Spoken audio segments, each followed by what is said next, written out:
Hello guys, കുറേ കാലമായി ഒരു വ്ളോഗൊക്കെ ചെയ്തിട്ട്. സോ ഇന്ന് നമുക്കൊരു സിനിമയ്ക്ക് പോയാലോ? ഏതാണെന്നല്ലേ?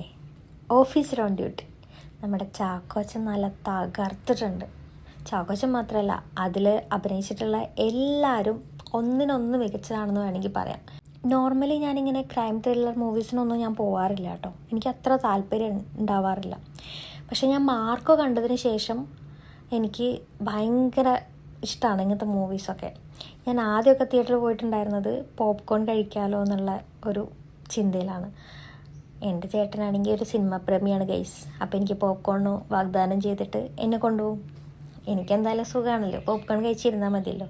സത്യം പറഞ്ഞു കഴിഞ്ഞാൽ ഇപ്പോഴാണ് ഞാൻ ഫിലിം ആസ്വദിക്കാൻ തുടങ്ങിയിട്ടുള്ളത്. വാട്ടെവർ പോട്ടെ, നമ്മൾ പോപ്കോണും പെപ്സി എല്ലാം വാങ്ങിച്ചിട്ട് നമ്മൾ തിയേറ്ററിലേക്ക് പോവുകയാണ്. നമ്മുടെ 5th നമ്പർ ആയിരുന്നു കേട്ടോ.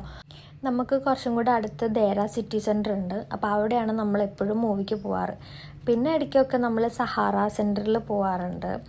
സോ ഇത്തവണ ഈ മൂവി ഓഫീസർ ഓൺ ഡ്യൂട്ടി കാണാൻ പോയത് നമ്മൾ ദേര സിറ്റി സെൻറ്ററിലാണ്. അപ്പോൾ ഞാൻ മൂവിയൊക്കെ തുടങ്ങുന്നതിന് മുന്നേ എൻ്റെ കഴിക്കലൊക്കെ തുടങ്ങിയിട്ടുണ്ട്. അതെപ്പോഴും അങ്ങനെ തന്നെയാണ്. മൂവി കണ്ടിറങ്ങി അടിപൊളിയായിട്ട് ചെയ്തിട്ടുണ്ട്. ഞാൻ വീണ്ടും പറയാണ്, അതിലുള്ള ഓരോരുത്തരും തന്നെ നമ്മുടെ മനസ്സിലിങ്ങനെ നിൽക്കുന്ന കഥാപാത്രങ്ങളാണ് എല്ലാവരും ചെയ്തിട്ടുള്ളത്. അപ്പം അത്രയേ ഉള്ളൂ. Tata, bye bye.